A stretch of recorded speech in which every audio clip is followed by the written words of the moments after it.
Lumumba, tout le monde a dit la lisolo, il y a film qui organisé au Bobenga Lumumba une histoire où les gens sont na histoire ya mboka makambo oyo premier ministre ya sana kana kata mboka ko beta lisolo na ndenge ni na bayi mboka za kulanda tsiko.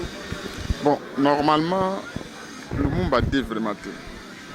Quand on dit Lumumba D, ça veut dire que vrai Lumumba. Donc ça veut dire que OK? Ça veut dire que dès Lumumba, donc moi je suis pirate. Et maintenant, les autres là qui a fait l'histoire de Lumumba, il est original? Non. Moi je suis congolais 100%. Donc, tout ça qu'on mettre sur l'histoire de Lumumba, ndenga lobaki yemoka lobi que non, histoire ya mboka. Et que ça les manabelé, pe na bana mboka. Ça veut dire que le côté qui liboso, mais il y a façon au côté. Mais c'est quoi vérité ça quoi? Que vie ya Lumumba ça ndenge nini? Donc sa vie propre. Par parcours politique na ye. Et puis pour découvrir que Lumumba wana avant qu'on a ma Pauline. Aki na basiboni. Tanga ça qui na poste. Tanga eko ça na polar. Donc biloko nyo so wana tu identifier. Ndenge vision de la photo d'indépendance. Donc c'est ça. Alors objectif ya film wana et vous allez ngeni. Ah ben normalement objectif ya film on ezali nini? Ezali kola kisa batuke. Webi mboka oyo. Moto sa weta na mboka oyo. Azana tata na yo. Na mana yo. Mwana oyo ata mwana ya wapi? Abota ma wapi? Donc c'est la fondation. Histoire ya mboka na biso ezande des fondations ya bango ya bato wana. Lelo to beta histoire kimbangu ba kimpavita succès na bango ezali. Donc tinto la kisabato ke ba grandeur ya Lumumba. Lumumba daki ka pona Congo te. Lumumba daki ka mutete la te. Lumumba daki ko bunda pona Afrique. Mais na pona Afrique ko la kisake oui base ezali nde awa na Congo. Il faut pas y ba fondation ya histoire. Ba nani balekaki. Banani ba avec non non ce qui te recouvre to kufi mais ba ba koya sima ba ke oui ils ont ma kilande de ce panaki. Donc indépendance ce n'est pas un cadeau mais indépendance c'est notre droit. C'est ça madame. Bon il faut que l'on bien ce que na film bino beaucoup expliquer ba originalité à Lumumba ouais ça na makité na Lumumba oui donc sa vie propre. Sa vie propre. Quand on dit sa vie propre ça veut dire que Bota maki Lumumba aye kozwa silu wapi ya Lumumba parce que abota maki sila Lumumba wote Lumumba papa na ya koko na zaki chef coutumier papa na zaki mwana ya chef coutumier tango abani ko yebisa mindele na tango na bike bino bozali ko sakana mboka o il y a un jour bokolongwawa wana kati na village d'Antal na ye wembo nyama abambi mondele moko libanga eraté yezu par rapport na ye Lumumba wana moni Lumumba wana benki na kombo ya Okitan Sombo Leonard. Lumumba ekozwa kombo na tango akoti na Kisangani. Na Kisangani pas oncle na ye nde ayekola ta kombo Lumumba.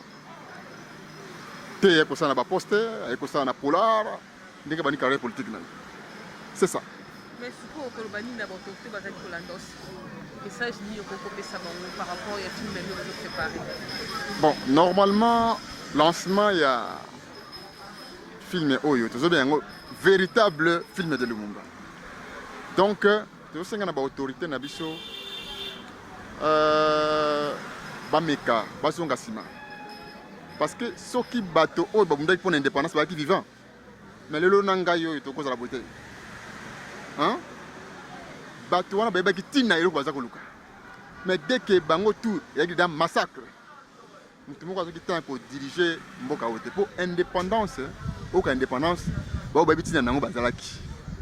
mais le coup là, on a invité. Il y a une indépendance. Exactement. Et le non, on est indépendance, c'est une trouble, comme une souffrance dans le cannabis.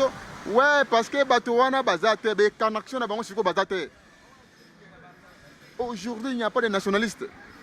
Beaucoup jouent un président nationaliste, beaucoup jouent un gouvernement nationaliste, beaucoup découvrent une indépendance.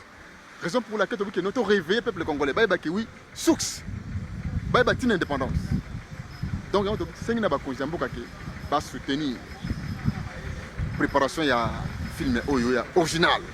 Donc Lumumba est original. Quand on dit Lumumba est original, ça veut dire que vraie histoire de Lumumba. Donc où asala ki wana akosaki. Mais vrai nangoza koya. Na koyeb sabne lo komoko tanga lobaki alobi. La Belgique dans sa confusion de considérer le Congo comme sa propriété héritée de ses ancêtres a monté un complot avec d'autres pays afin de le balkaniser. Et pour démontrer l'échec de ces complots, toute la communauté belge résidant dans notre pays doit quitter sans appel la terre de nos ancêtres. Faute de quoi, nous allons chicoter cette communauté comme elle a chicoté nos ancêtres. Ça veut dire quoi? Et là qui esprit incarnation wa un côté katinaïque non? Parce que quand on soit monaki et sengeli bango vivre. Bon maman, où ezali bavangu? Na ko ebiselo comme ça albaki. Les plans étaient déjà faits. Les complots étaient déjà établis d'imposer un gouvernement contre la volonté du peuple et la Belgique qui décide de balkaniser ce pays. Et les traitements du Congo c'est demain. Les loyo, mais comme quoi. Mais tolingi te que na ngongo yo. Et le connaît salim. Que ce qui ça va qui na pouvoir et qui Lumumba. Oh Lumumba il na kaza mtana signature le premier ministre. Donc tolingi le ko sele na tango te. Yango eza ko ya événement. Mais il faut ça déjà faire oui. Que cette fois-ci, tolingi te minoko mindele panzabiso. Pour tout ezali ba mindele. Tout au salam. Mais tolingi que oui, mboka na biso ezala calme, tout vivre bonheur ya mboka na biso. C'est ça. Merci. Merci madame. Bye bye.